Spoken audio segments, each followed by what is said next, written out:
Welcome to the Non-Essential Podcast. I'm Steve Gibson. I'm Ben Matlock. Yay. Well, I'm glad we got that out of the way. Yeah. It's been on my mind. I know, it weighs on me each week. It's like, fuck, I'm going to have to say my name. I punched a mirror like Metal Gear Solid 5 where I'm like, fuck, I am Ben Matlock. Damn it. I listened to a cassette tape. It's like, hey, I'm Ben Matlock and you are too. It's like, fuck, man. Hideo Kojima's going to make a really dumb point about this. Should be a good show this week. I'm tired as shit. I think I yawned so hard on the way back from my daughter's swim lesson that I pulled a muscle in my throat or jaw, wherever you yawn from. No, you're evolving. It might be if I learn how to unhinge my jaw, I'm fucked because I already can't afford enough groceries to feed me. But if I can shove more food in my face, think of that. People would be disappointed, but think of the Thanksgiving party trick. That would be just you unhinge your jaw and devour the whole spread. We did that show a long time ago about the French guy that was known for eating it. He ate live chickens whole or something. Mm-hmm. I forget the specifics of it. It did not end well for him. Nope. You can imagine shoving giant, a lot of times, I think it was horseshoes and all kinds of crazy shit.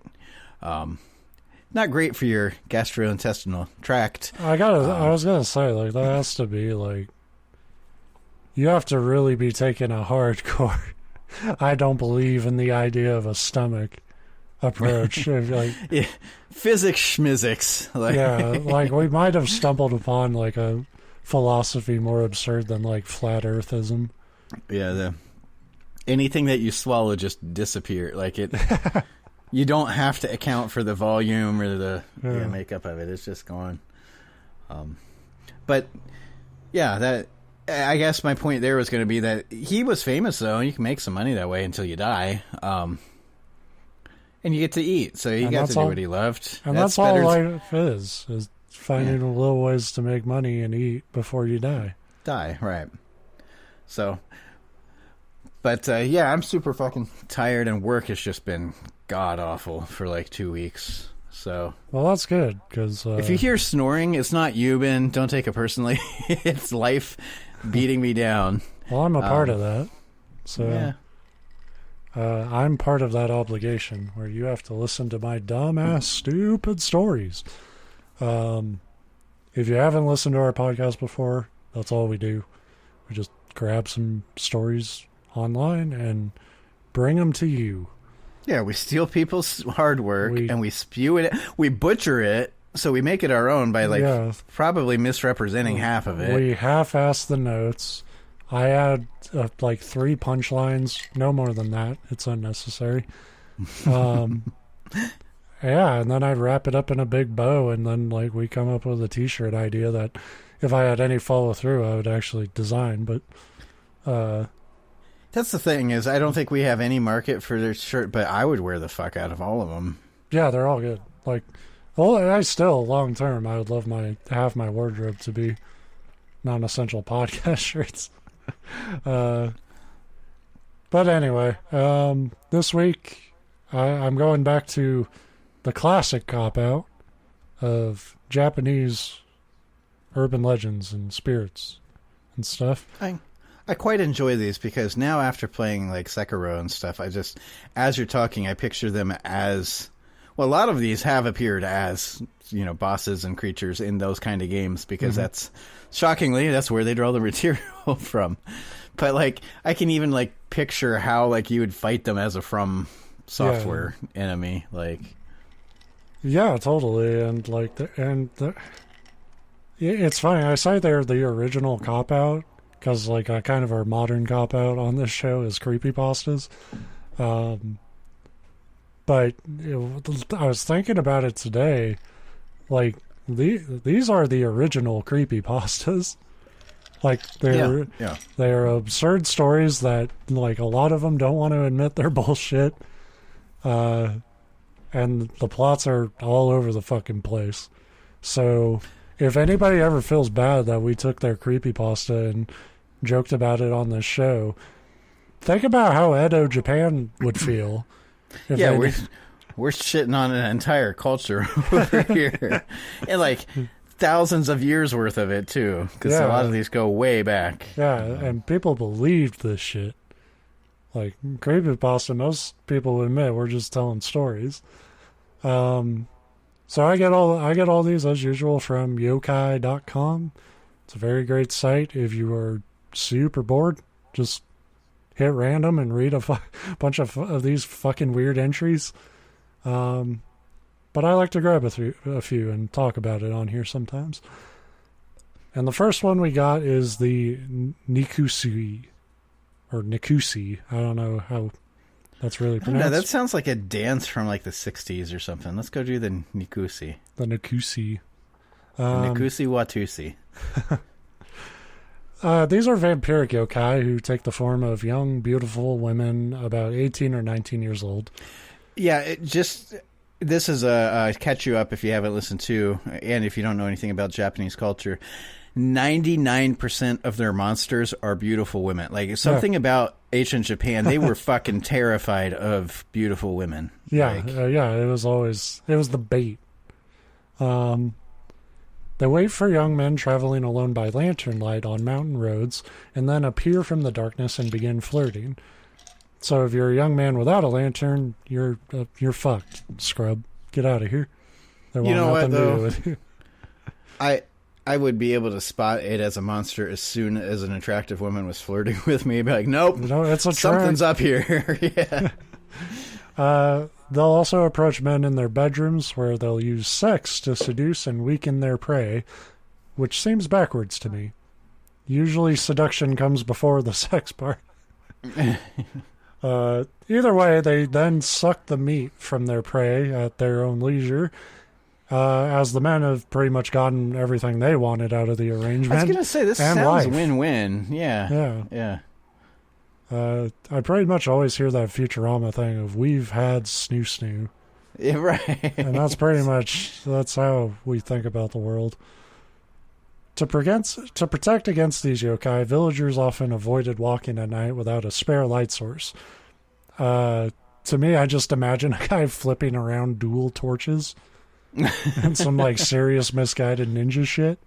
You know, you've probably seen that. I can't think of the term for it, but the Hawaiian fire dancing that they do, where they're like spinning around like these staffs that are burning at both ends. So you technically have like 4 total torches. Yeah. That was invented because before electricity, like just to walk down the street at night, you hired one of these guys to just be like, hoo-ha, hoo-ha. I also imagined like there was a webcomic back in the day called Dr. McNinja, and in it, like this, like the main character's dad is this ninja, and he's like, it's okay, I have a way to get through this room full of ninja, and he just lights himself on fire. Those who must travel the mountain roads at night would protect themselves with spare lanterns and burning coals. If a Nikusui stole their lanterns, they would throw the burning coals at them to keep them away. In a real gym, like I said, you could just light yourself on fire, but I don't know why burning coals would like make them run away. Like, I've seen. Oh no, my one weakness: fire. Like, minor burn. Yeah, ouch! That kind of bruised me as it bounced off. Obviously, stories about these yokai were meant to be cautionary tales, as you pointed out. They were about warning young men of the dangers of pussy, I guess. I'm going to guess that none of these stories did anything to dissuade anyone from sleeping with strange, beautiful women. No matter how much you could convince me that it's true, that it's like, if a gorgeous woman offers you sex, they might be a monster. I'd be like, I'm taking that chance. I don't, like, you can drill that cautionary tale into me as much as you want. If an actual beautiful woman was like, hey, what's up? We'd be like, not much. What are you like? What are you doing? Like, hey, what are you doing coming out of the shadows? Honestly, I'm just trying to trick you. It's all bad news, but it's like there's a 2% chance this really works out and becomes a super cool story for me. Well, like you said, even if you die, they kill you. Like they have sex with you first, so like you still kind of get something out of it. Yeah, the idea was that a beautiful woman could, quote, snuff out a man's fire, drain his money, and distract him from important things. I tell you, these dames. I was going to say, really, this is a cautionary tale against marriage. Like, I mean, I don't know. Yeah, there are marriages, at least, like, presumably some time went into it. I have seen folks just, like, completely fall off the fucking bend when they get into, like, a new relationship just because, like, they slept together once. Yeah. Or even didn't, but the prospect of it happening. But, well, and it's not even, we're joking about the site, but yeah, a lot of people, and it kind of goes both ways. You get into that new relationship and suddenly you don't, like, pay attention to fucking anything else. Yeah. And yeah, it's a very high school kind of approach to romance where it's like, this is the only thing that fucking matters. And it's like, this is gonna end badly because you think this is the only thing in your life that matters. And the second question she asked you on your first date is, "What's your social security number?" Yeah, there's some alarms. I gave her everything through World of Warcraft.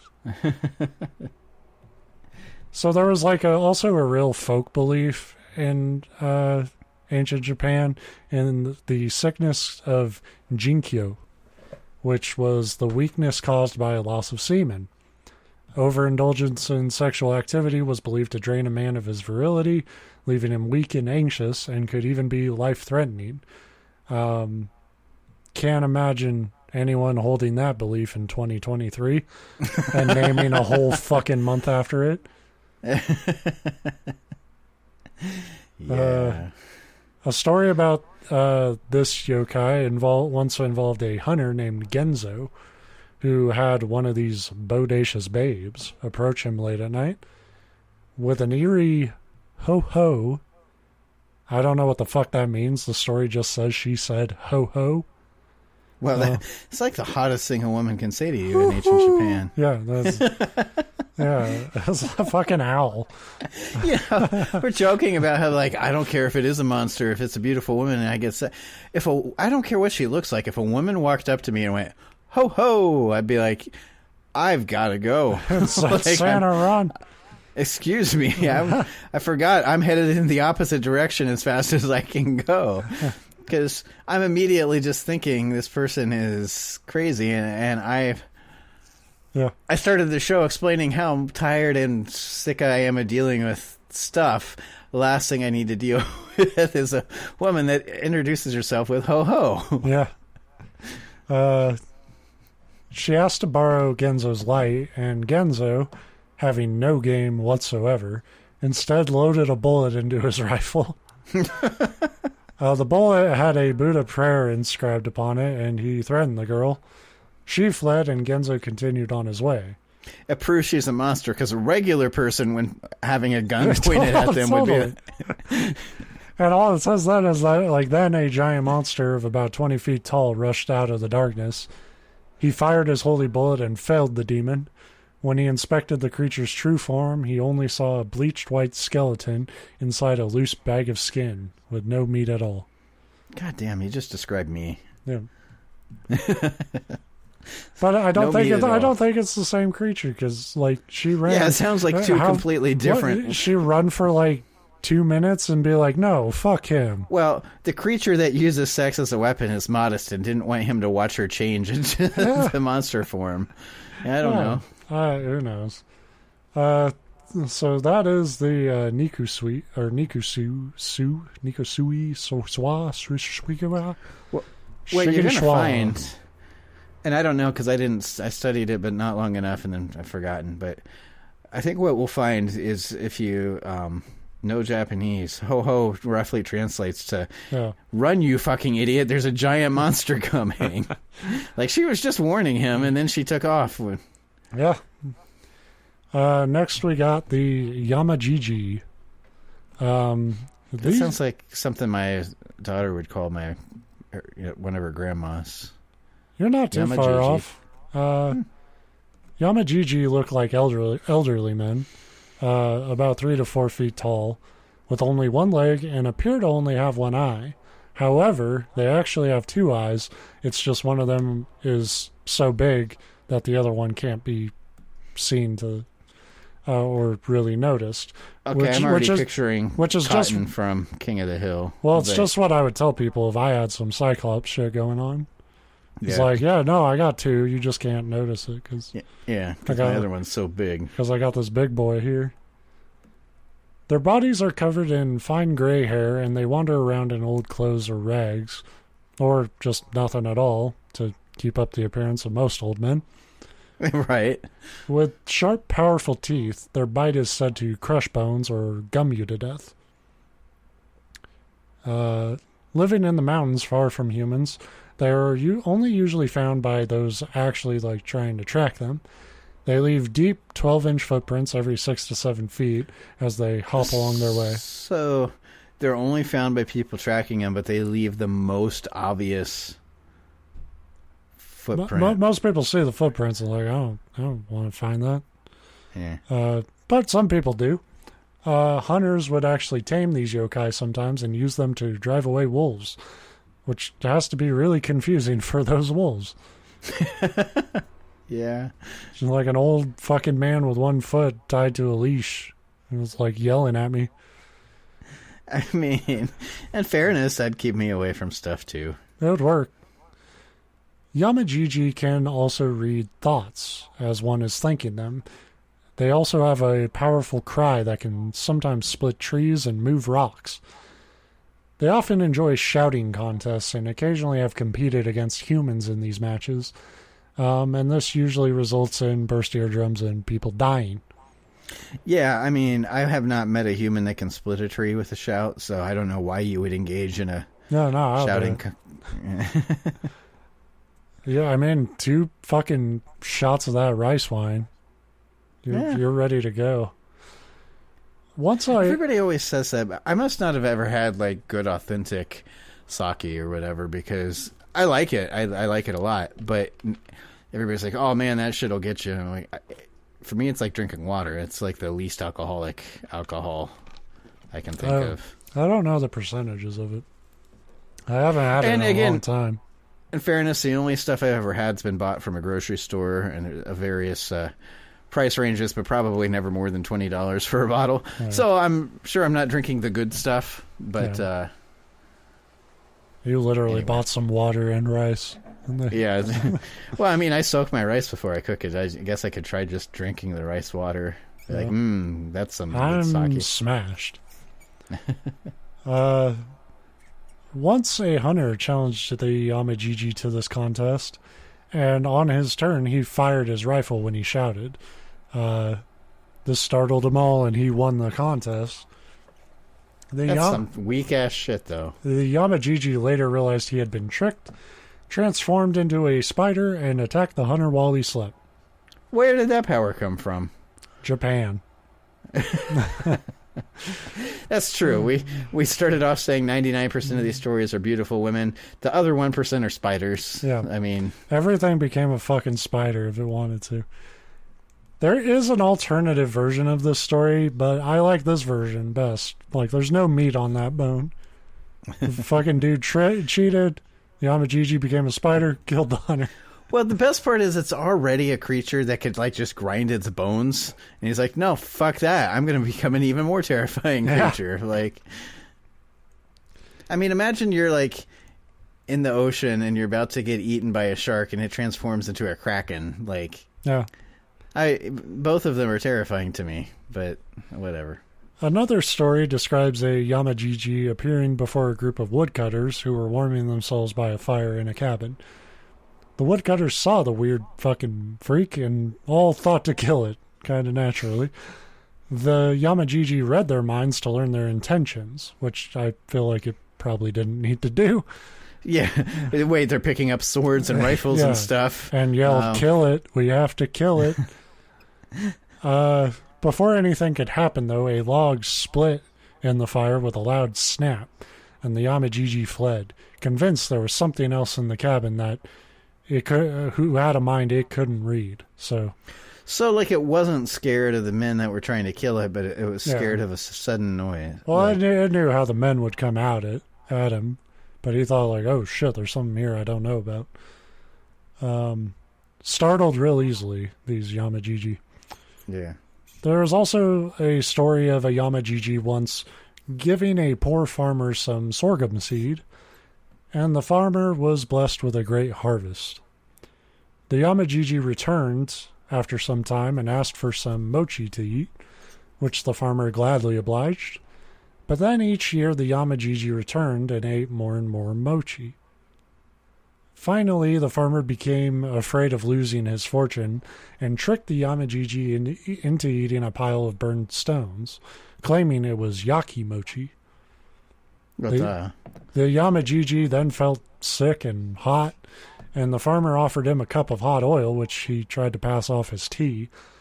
The Yamajijii finally realized the farmer's deception, and, shocked and hurt, it fled into the woods and died before it could reach home.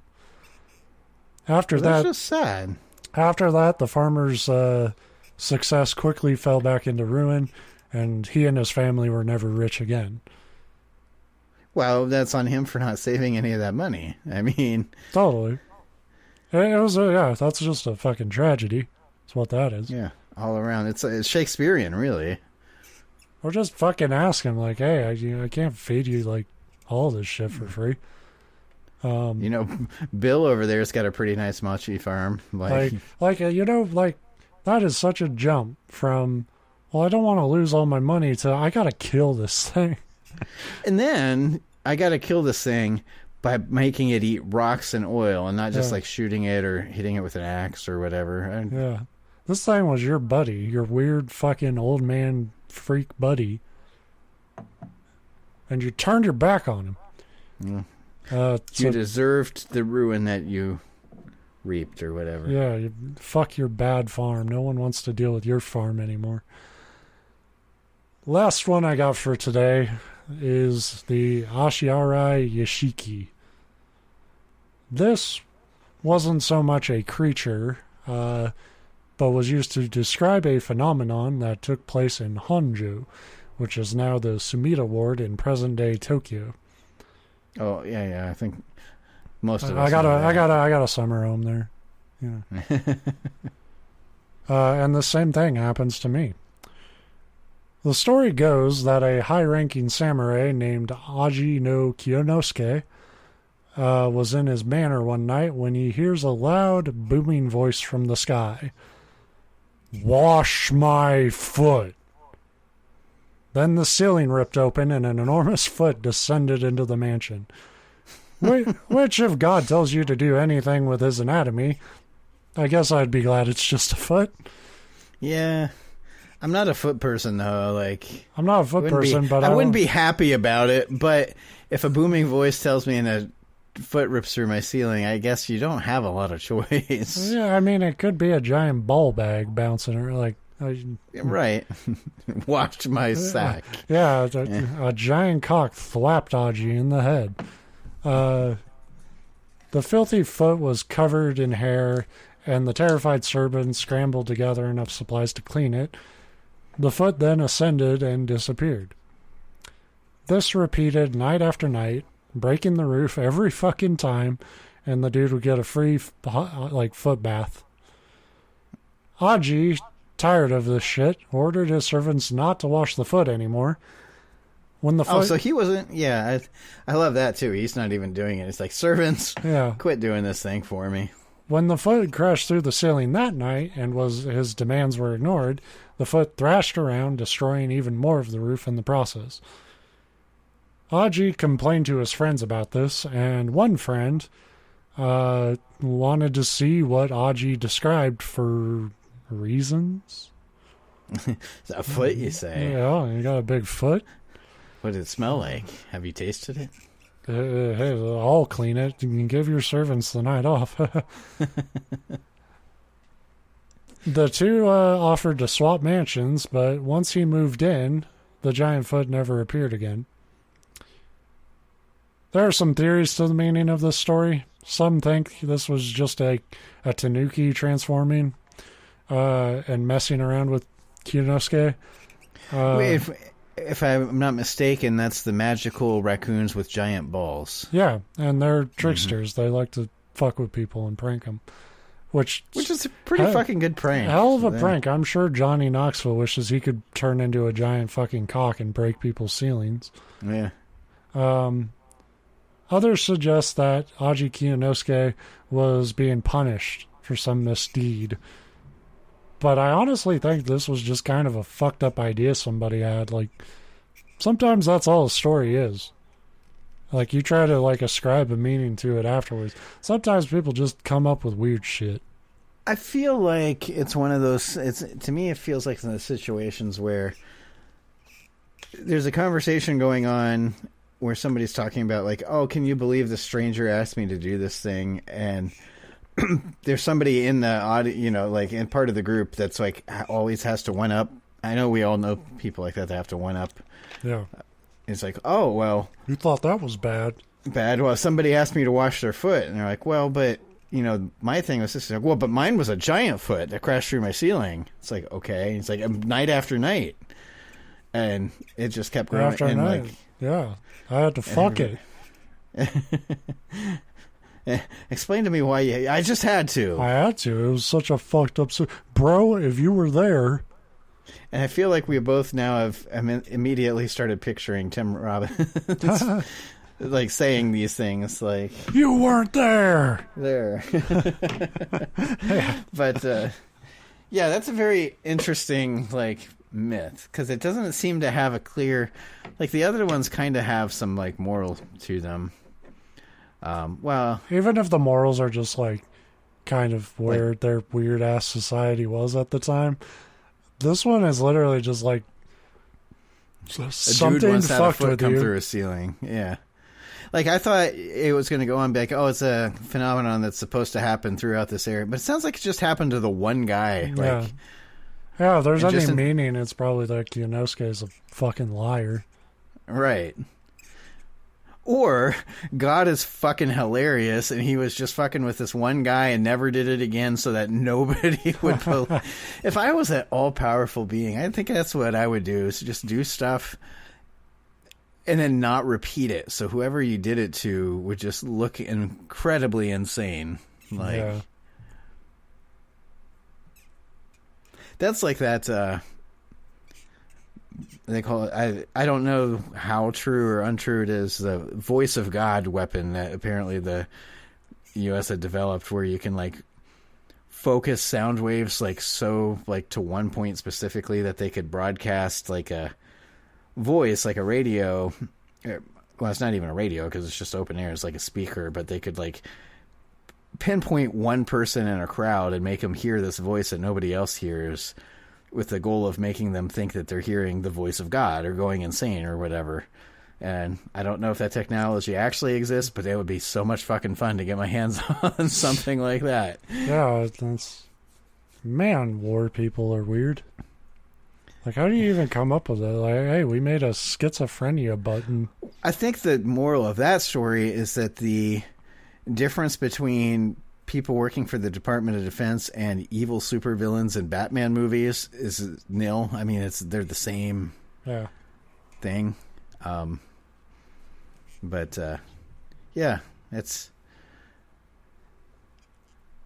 an interesting tale. And so tonight, when a foot bursts through my roof, You're gonna wash it? No, fuck that. All I have to do is move. Convince a friend to trade houses with me. Yeah. I'll find my like pervious friend and be like, by the way, free foot. Yeah. And then he's like, disappointed when the foot doesn't come back because it only wants your foot scrubs. And I wonder if you'd leave the like foot-shaped hole in the ceiling though, if that's enough for him. And your friend, you realize your friend's like, there was an episode of Aqua Teen Hunger Force where Danzig buys like one of the characters' houses because it's like bleeding and shit. And and when he's not getting enough blood, he's like, I bought this house because you told me there would be fucking blood. And it's like, that's how your friend will be when he doesn't get his foot. But you promised me that I would be fucking a fucking foot tonight. But that's what you just have to make sure you never hang out with that friend one-on-one again. Because if you're in a group with other people, they likely won't want to bring that conversation up. But I guess it depends on how secure. I don't know. I think if you're willing to do a house deal for your foot fetish, you're probably upfront about it. Yeah, pretty open. Yeah. I knew it was too good to be true. I fucking knew it. This is just a normal house, Steve. So, yeah. That's all I got, really. Sorry. Could have been better. No, I enjoyed that, and I didn't fall asleep like I thought I might. Yeah. So I don't know. We always tend to run long, but I'm okay. Actually hitting our half-hour mark and calling it a show. So thank you all for listening. I feel like there's either like, I don't know. I think it's coming through in the recording, so people won't think I'm just insane. But there's either like some very intense thunder out there, or it really sounds like Tara's moving every heavy piece of furniture that we have upstairs. So it probably is a good time to call. It's a giant foot. Oh, it might be. But now it has to get to the basement, so it's breaking through like all your floors. Oh, well, that sucks. That's going to be a hell of an special guest, the giant foot from Edo, Japan. All right. So, yeah. I liked it. I always like these weird Japanese tales, and they're fun. Although in fairness, I say weird Japanese tales. All like we've covered them from other. Japan just has a wealth of them. I feel like they had maybe 1,000-year period where they just sat down and wrote myths. But it's kind of. I mean, the imagination's still there. There's a lot of. Definitely. There's a lot of tentacle hentai that carries the spirit. So, yeah, but most of the these kind of like tales, folklore, I guess is the word I was looking for. They're weird, but I really enjoyed these ones. So good topic. I like them, and they're easy to do, and it's easy to say. I'll try harder. Maybe 10 years from now. For now, yeah. All right. So I'll let you actually sign off. I keep interrupting that, but it's all good. I mean, I can leave whenever I want. If you want to keep chatting with them. Chatting. All right.